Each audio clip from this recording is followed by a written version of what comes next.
Most families don't realize their parents' finances are a mess until they're sitting in a hospital waiting room, trying to guess which bills matter, which accounts exist, and whether someone is already stealing from them.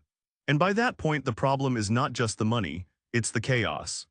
What your family needs before that moment is not perfect paperwork. It's a simple map of what exists, what matters, and what could go wrong if no one knows where to look. And before anything else, let's be clear about what this actually is. This is not about taking over your parents' finances. It's not about sitting them down and telling them they've been doing it wrong. Most of the time, they're managing just fine. This is about making sure that if something changes, a health event, a fall, a slow shift in how they're coping, the people who love them aren't left guessing in the middle of a crisis. Not control, clarity, protection, because here is what actually happens when a family isn't prepared. Bills get missed during exactly the moments when everyone is too stretched to notice. Subscriptions nobody knew about keep pulling money month after month. Streaming services, warranty plans, delivery memberships that made sense once and now just quietly drain the account. Medical bills go ignored until they hit collections. Savings accounts get forgotten. And scammers who deliberately and specifically target older adults move fast when there's confusion. That's not a horror story. That's a documented, common pattern. It happens in families who thought they were too close-knit for it to happen to them. And when there's more than one sibling involved and nothing is documented, the chaos doesn't just cost money. It costs relationships. The problem is not just the money. The problem is the chaos. So here is the map, 7 areas. That's what this comes down to. Start with income, what money is actually coming in every month. Social Security is usually the biggest piece, but do you know when it hits the account? Do you know the exact amount? Is there a pension, any work income? Are they taking distributions from a retirement account? And if so, is that happening automatically or does someone need to actively manage it? You don't need to run any of this. You just need to know it exists. Because if you ever have to step in, even temporarily, you cannot help if you don't know what's flowing in. Next is bills going out, and this is almost always where families get surprised. Rent or mortgage, utilities, car insurance, health insurance, life insurance if there is one, phone bill.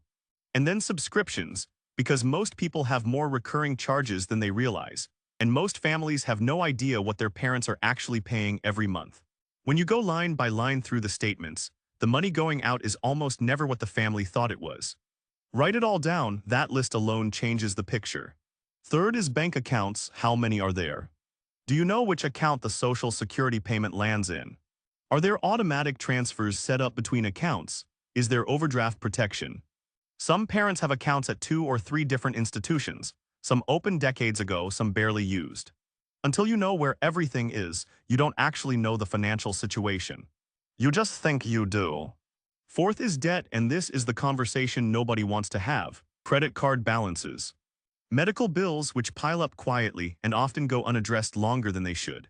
Personal loans, property taxes if they own a home.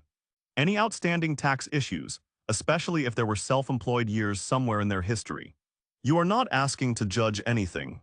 You are asking because undiscovered debt under financial pressure is one of the fastest ways a hard situation becomes a devastating one. Better to know now, this sounds heavier than it is. You are not trying to solve everything today. You are just making it easier for your family to function if life suddenly gets messy. Fifth is insurance and healthcare costs, and this category is genuinely one of the most underestimated. What health coverage do they actually have? Original Medicare, a supplement plan, a Medicare Advantage plan. Do you know what the real out-of-pocket costs look like month to month? How many prescriptions are they on, and what do those actually cost after coverage kicks in? For many people in their 70s or 80s, the real monthly healthcare spend is considerably higher than their family assumes. Knowing that number is not optional, it affects everything downstream. Sixth, and this is the one most families keep postponing, is legal and emergency documents. At minimum, you need to know where their photo ID and social security card are, where insurance cards are kept, whether there is a will and if so, where it is, whether there is a power of attorney in place. That's the legal document that allows a designated person to act on their behalf if they can't make decisions for themselves. Without it, even a spouse or adult child can face real barriers during a health crisis, legal barriers, financial barriers, delays that cost time and money in moments when neither is available. You should also have a written list of important contacts: the bank, the doctor, the insurance company, the accountant if they use one. This doesn't require a lawyer to begin. It requires a folder and one honest conversation. Seventh is digital access, and it's the area that most often gets overlooked because it feels awkward to bring up. Passwords matter, email access matters.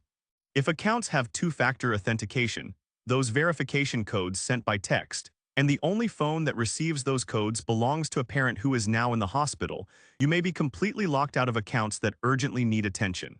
Does anyone have a way in if something happens? Are there alerts set up on accounts for unusual charges? Is anyone keeping an eye out for suspicious activity? Elder financial fraud is not rare. It is widespread, it is sophisticated, and it succeeds specifically because it targets people at moments of confusion or vulnerability. By the time a family notices, the damage is often already significant. Now, what if your parents don't want to go anywhere near this conversation? That is completely normal, and pushing too hard too fast almost always backfires. Don't walk in with a spreadsheet. Don't frame it as a problem you've identified with how they're managing things. Start smaller. Tell them you want to put together a simple emergency folder, just the basics, just so that if something ever came up and you had to handle things for a few weeks, you wouldn't be starting from nothing.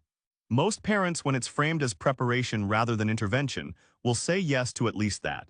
One folder, one step, that's enough to start. You don't have to do this all at once, and you shouldn't try to. There are also warning signs worth knowing, signals that things may already be slipping more than anyone realizes.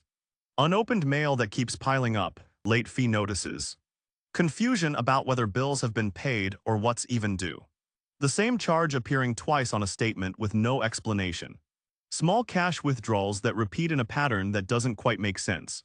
And sometimes this one is easy to miss, an unusual defensiveness or embarrassment when money comes up. Irritability where there didn't used to be any. Any one of these by itself might mean nothing. Together, they often mean something has quietly shifted, and the window for an easy, comfortable conversation is already closing. If you're seeing those signs, this is no longer something that can wait. Here is where this ends. You don't need a perfect system.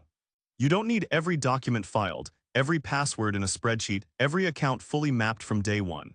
What you need is a working map. Income, bills, accounts, debt, insurance, documents, digital access. 7 things done imperfectly still protects your family. Not started at all leaves everyone exposed. The goal is not perfection. The goal is to make sure one crisis doesn't turn into total financial chaos, on top of everything else your family is already carrying. Start the folder, have the conversation. Don't let the emergency be the thing that finally forces your family to get organized. If something happened tomorrow, what's the one part of your parents' finances you know would be hardest to untangle?